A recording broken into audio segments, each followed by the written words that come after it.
One of the first slides that you had, there was a chart that showed the different states, and then it showed that Ohio was at the highest because it voted closest to the national average. I can, was it,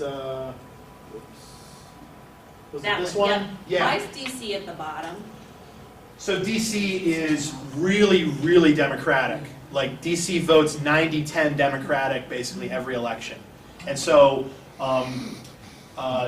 DC started voting for president in 1964, and it's been by far the most reliably Democratic piece of the Electoral College ever since. So it never, if you want an anti-bellwether, it's DC, particularly when a Republican is winning, because it votes way off the national average. And actually, a lot of the states that are really low on this list are in the Deep South. And think about it. We go back to, oops, sorry. Forget where I'm supposed to go here. Okay, think about it.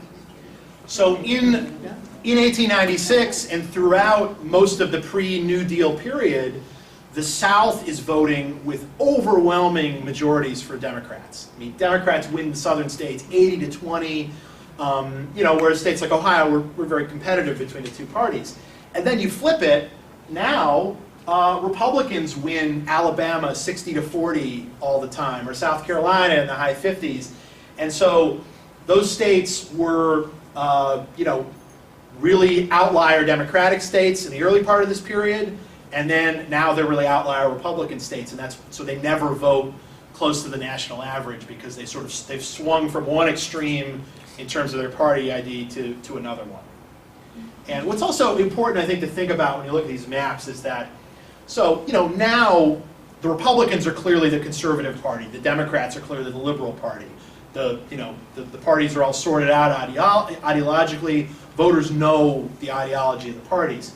Back in 1896, those distinctions weren't as clear. If anything, the Republicans might have been the more progressive or modern liberal party. The Democrats might have been more conservative, but it just wasn't, it was just totally different back then. And, you didn't have Social Security, and you didn't have, abortion being an issue, or you didn't have all these other things as issues. So the politics aren't all that comparable. So the point I'm making is that just because the North was Republican back then and the South was Democratic, it doesn't mean that the South was liberal and the North was conservative. In fact, probably the opposite is the case, which I think is why, to this day, the North is now, the Northeast is more Democratic, more liberal, the South is more Republican, more conservative. So a lot of this stuff changed over time, and how we currently conceive of the parties doesn't really apply to 100 years ago.